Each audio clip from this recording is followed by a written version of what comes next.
We are now in the second stage, looking at Skyfall by Adele. Very fascinating piece of music. And at this point, we begin looking at tonality. So initially, we just got a general sense of the music. I always say it's a good idea to familiarize yourself with the melody. For that, you have the original track and a sort of play-along track on the website. And whether you learn how to sing it or just whistle it or whatever works for you, it's a good idea to do that first. Believe it or not, that's one route to get you to read music off of sheet music. So words function a lot like symbols on a piece of sheet music, where you begin remembering notes just by looking at the words or later on thinking of them.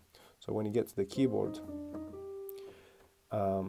it's a lot easier to remember things.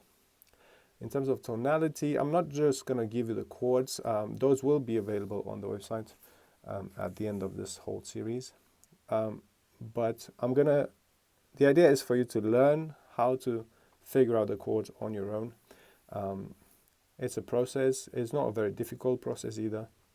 You just have to understand how to do it. So right here you have some sort of blueprint, which I would advise you to have. You can have your own, like it doesn't have to be this exact one.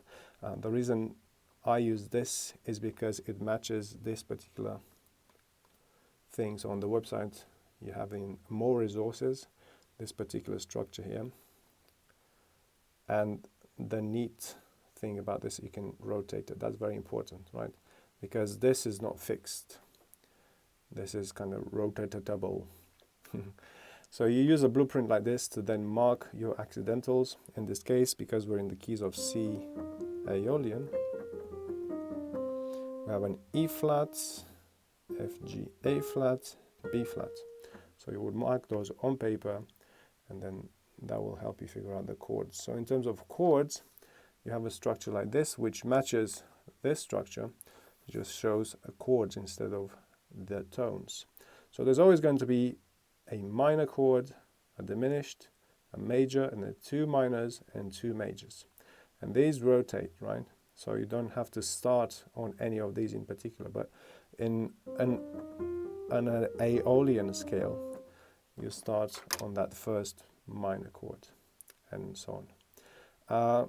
That's pretty much it. I'm going to go into more detail in the next one. If you stick around, that's going to be very handy. But yeah, look at this for a bit and try and get your head around. Hope this helps.